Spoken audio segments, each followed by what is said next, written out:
উনি একটা দেশেরই নাগরিক, সেটা হচ্ছে বাংলাদেশ। আমি চ্যালেঞ্জ করলাম, যদি এইটা কোনোভাবে পৃথিবীর কেউ প্রমাণ করতে পারে যে বাংলাদেশের বাইরে অন্য কোনো দেশের নাগরিকত্ব ওনার আছে, তাহলে আমি চাকরি করব না। পরিষ্কার। এই টিম সোর্স হিসেবে এমন একটা জিনিস যে জন্মই হয়েছে মিথ্যা প্রোপাগান্ডা ছড়ানোর জন্য। এই টিম সবচেয়ে অ্যাক্টিভ থাকে রাতে, যে সময় মানুষ ঘুমাবে সেই সময় মানুষকে আতঙ্কিত করে তোলে নানান গুজব দিয়ে। একটা কি এরকম যে মির্জা আব্বাস সম্প্রতি বললেন যে কয়েকজনের নাম উল্লেখ করে বললেন যে এরা সব বিদেশি নাগরিক, এই সরকারে যারা আছেন, কমিশনের সদস্য বলেন, উপদেষ্টা পরিষদে, এর কোনো জবাব কিন্তু আমরা আপনাদের তরফে পাই নাই। যে বলা হয় না যে না এই লোক যাদের কথা বলা হচ্ছে ওনারা বিদেশি নাগরিক। জনাব মির্জা আব্বাসের বক্তব্যটা আমি দেখিনি, তবে আমি সাম্প্রতিক সময় আমি মনে করি এই বক্তব্যটা যে উৎস, এটা হচ্ছে আওয়ামী লীগ পরিচালিত একটা ফেসবুক গ্রুপ আছে বা পেজ আছে, যেটা নাম হচ্ছে এটিম। আপনি জানেন অনেকে যেটাকে এতিম বলেও আখ্যায়িত করে। এই এটিম সাম্প্রতিক সময়ে একটি ভিডিও রচনা করেছেন, যেখানে এই সরকারের সঙ্গে দায়িত্ব পালন করছেন উপদেষ্টা পরিষদ বা বিভিন্ন পরিসরে বিভিন্ন প্রতিষ্ঠানে, তাদেরকে নানান দেশের নাগরিকত্ব প্রদান করেছে এটিম। এই নাগরিকত্বগুলি এটিমের কাছ থেকে প্রাপ্ত। এই নাগরিকত্বের আলোকে যদি বিএনপির মতো পলিটিক্যাল পার্টি আওয়ামী লীগের প্রোপাগান্ডা উইংয়ের প্রোভাইড করা তথ্যের ভিত্তিতে বক্তব্য দেয়, এটা বাংলাদেশের জন্য না, শুধু বাংলাদেশের রাজনীতির জন্য একটা বড়ই আশঙ্কার বিষয়। আমি চ্যালেঞ্জ করছি, এই উপদেষ্টা পরিষদে একজনও আপনি বিদেশি নাগরিক বের করেন, মানে দ্বৈত নাগরিক নাই। আমি বললাম এই উপদেষ্টা পরিষদে আপনি একজনও দ্বৈত নাগরিক। যার ব্যাপারে আলোচনাটা বেশি, নিরাপত্তা উপদেষ্টা, উনি তো দীর্ঘদিন আমি ওনার বিষয়ে সুনির্দিষ্টভাবে ওনার বিষয়ে চ্যালেঞ্জ করছি। ওনারা বাংলাদেশি নাগরিক, উনি একটা দেশেরই নাগরিক, মানে বাংলাদেশি পাসপোর্ট হোল্ড করেন সবাই। উনি বললাম তো আমি আপনাকে, জনাব খলিলুর রহমান, উনি একটা দেশেরই নাগরিক, সেটা হচ্ছে বাংলাদেশ। আমি চ্যালেঞ্জ করলাম, যদি এইটা কোনোভাবে পৃথিবীর কেউ প্রমাণ করতে পারে যে বাংলাদেশের বাইরে অন্য কোনো দেশের নাগরিকত্ব ওনার আছে, তাহলে আমি চাকরি করব না। পরিষ্কার। এই জায়গাটা হচ্ছে কি, আমরা কথা বলবো, গভর্নমেন্টের ডেফিনেটলি আমরা ক্রিটিসিজম করব। ক্রিটিসিজম না করাটা অপরাধ হবে। আপনি যদি ক্রিটিক্স হন, আপনার ক্রিটিসিজম করা উচিত, নয়তো সরকার ভুল পথে যেতে পারে। কিন্তু আমরা কার তথ্য উপাত্ত দিয়ে ক্রিটিসিজম করব সেটা যদি নিজে বুঝতে না পারি, এটা আমরা অনেক ভুল করে ফেলবো, এটা দেশের জন্য ভুল হবে। সুতরাং আওয়ামী লীগের প্রোপাগান্ডা উইং প্রোভাইডেড ইনফরমেশন দিয়ে যদি আপনি গভর্নমেন্টে ক্রিটিসিজম করেন, আপনার রাজনীতি যেমন ধরা খায়, আওয়ামী লীগ হাসে আপনাকে নিয়ে, আপনাকে নিয়ে হাসে রীতিমতো, যে করছেন কি।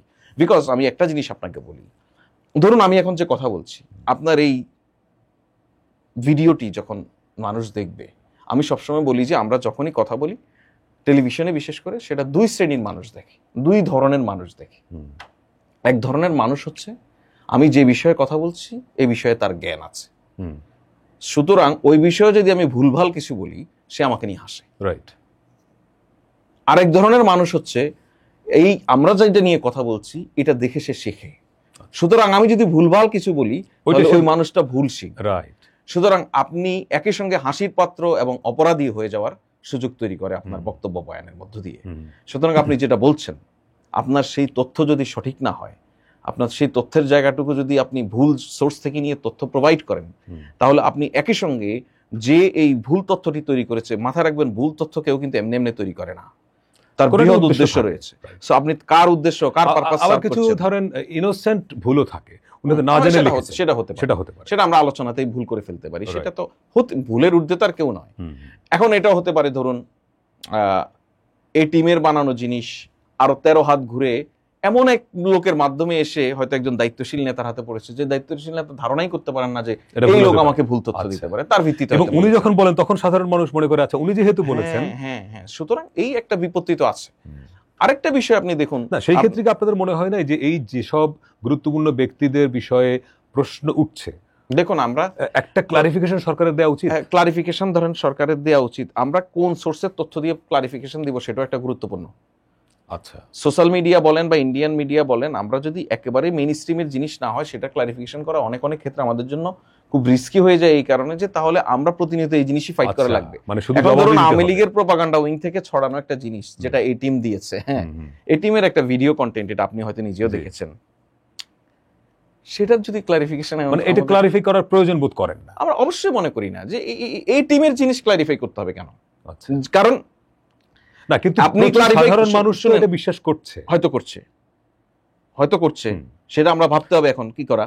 কারণ এই টিমের এই জিনিসটা আমি যেটা আপনাকে বলছিলাম, নানান সোর্স ঘুরে ঘুরে হয়তো ধরুন সাম্প্রতিক সময় একটা টক শোতে একজন একটা পত্রিকার সম্পাদক এটা নিয়ে কথা বলছিলেন, উনি এভাবে বলা শুরু করেছেন যে এই উপদেষ্টা পরিষদের 1/3 বিদেশি নাগরিক। তাহলে এটা তো একজন সাধারণ মানুষ সেটা বিশ্বাস করবে, হ্যাঁ করতেই পারে, এটা নিয়ে ভাবতে হবে। কিন্তু আমি বলছি কি, ধরুন এই টিম সোর্স হিসেবে এমন একটা জিনিস যে জন্মই হয়েছে মিথ্যা প্রপাগান্ডা ছড়ানোর জন্য। এই টিম সবচেয়ে অ্যাক্টিভ থাকে রাতে, যে সময় মানুষ ঘুমাবে সেই সময় মানুষকে আতঙ্কিত করে তোলে নানান গুজব দিয়ে। আমাদের এনসিপিও রাতে সব ফেসবুক পোস্ট দেয় না, এনসিপি রাতে ফেসবুক পোস্ট দেয় সেটা এক জিনিস। এই টিম সক্রিয় হয় রাতে, মানুষকে যখন ঘুমাবে। যে আমরা মাঝে মাঝে লাইলাতুল গুজবের রাত যেটা বলি এখন খুব প্রচলিত, জুলাই আন্দোলনে শুরু হয়েছিল, হ্যাঁ এই লাইলাতুল গুজবের যেটা বিষয় হচ্ছে এটা এই টিমের তৎপরতা থাকেই রাতে। হ্যাঁ, সো যাই হোক, এটা নিয়ে আপনি বলছেন যে আপনার কথাটা যুক্তি আছে যে অনেক মানুষ তো বিভ্রান্ত এটা নিয়ে হচ্ছে। কারণ কোন সোর্স থেকে মির্জা আব্বাস কিংবা নজরুল ইসলাম খাবার অন্য কেউ পেলেন এটা মানুষের দেখার সুযোগ নাই।